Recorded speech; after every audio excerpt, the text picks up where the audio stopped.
Now, days after US President Joe Biden said in an interview that American bombs had been used to kill civilians in Gaza, now a US State Department report also says that Israel may have breached humanitarian law in its war in Gaza. In a much-awaited report ordered by the White House and submitted to the Congress, the State Department says Israel likely violated norms on international law in its use of US weapons.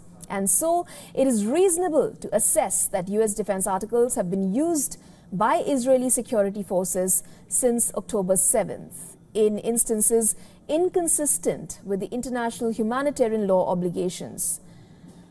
Now, the report also said that while the Israel Defense Forces have the knowledge, experience and tools to minimize harm, the results on the ground, including high levels of civilian casualties, raise substantial questions as to whether the IDF is using them effectively in all cases.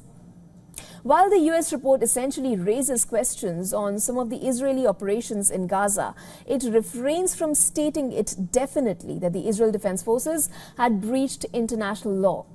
It also says that since Israel's assurances on adhering to the legal use of US weapons were credible and reliable, the weapons shipment could continue. Now, the report comes 2 days after Joe Biden warned Israel to withhold bombs and artillery shells if Israel goes ahead with an assault on Rafah. The White House has confirmed that President Joe Biden is fully briefed on the findings of the report. Meanwhile, Washington has said, so far no major Israeli operation has been seen against the packed Gaza city of Rafah, and the US government is watching it with concern. The Biden administration also said it was trying to keep Israel and Hamas engaged in Gaza truce efforts after talks on a ceasefire and the release of hostages held by Hamas ended in Cairo on Thursday without any agreement. Well, for more on this, we are now being joined by Glenn Diesen, who is a professor of international relations at the University of Southeastern Norway, and he's joining us live from Oslo. Thank you so much, Glenn, for joining us on the broadcast. First up, do tell me, where does this stalemate sort of a situation stands as of now? You know, just a couple of days back, Joe Biden says that it is going to stop the delivery of heavy bombs into Israel, but now this report comes up, and the ceasefire deals have actually not reached any conclusion. Where does it all stand as of now, and where do you see it going?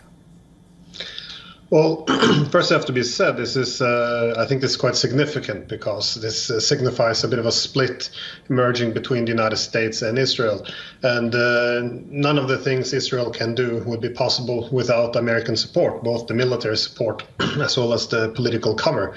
So this is quite significant that they're now recognizing that over the past 7 months that there has been at least possibly committed genocide as well. So this is a huge concern, of course, for the Biden administration, because they were hoping this could go away. But now they have, of course, these huge student protests. They have a huge part of the population being very uncomfortable with this policy. And all this is happening in an election year.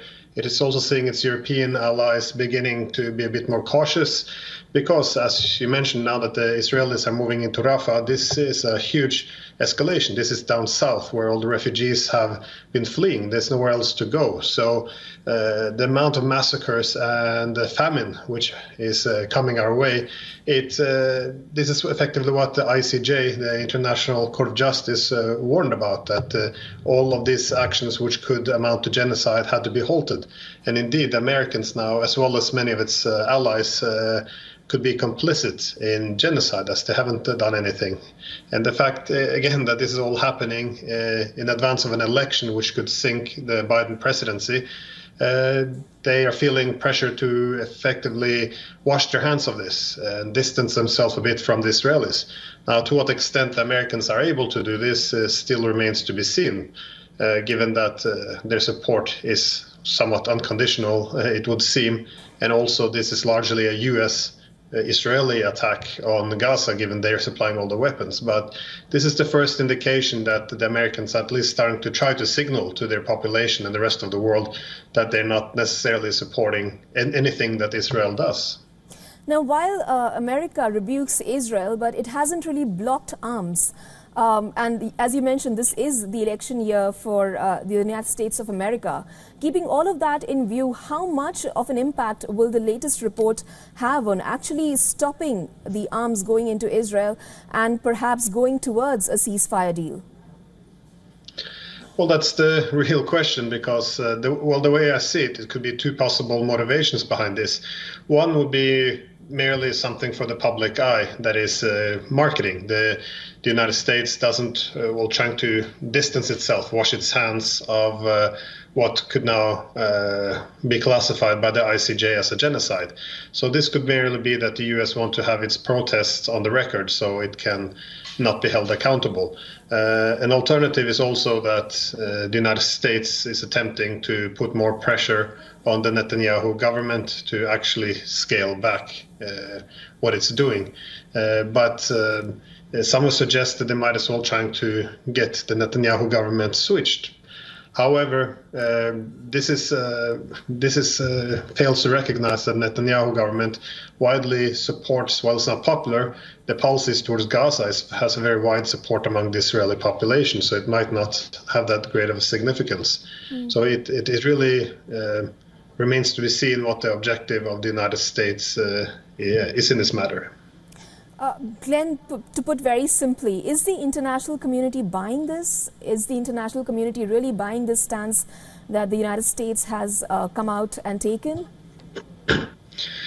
No, I can't speak on behalf of the international community, but I think this is quite obvious that the United States want to have it both ways. They still supply all the weapons, and they still want to note their objections to how these weapons are being used. So I think it seems very fake, artificial to the rest of the world, because they keep saying they want to put pressure on Netanyahu, they're trying to stop the massacres, but still they're sending all the weapons. So this is why this is also to a large extent, if it is also an American genocide, because they're the one supplying the weapons. They could get us into this war tomorrow if they made a call and said no more weapons until you restrain yourself.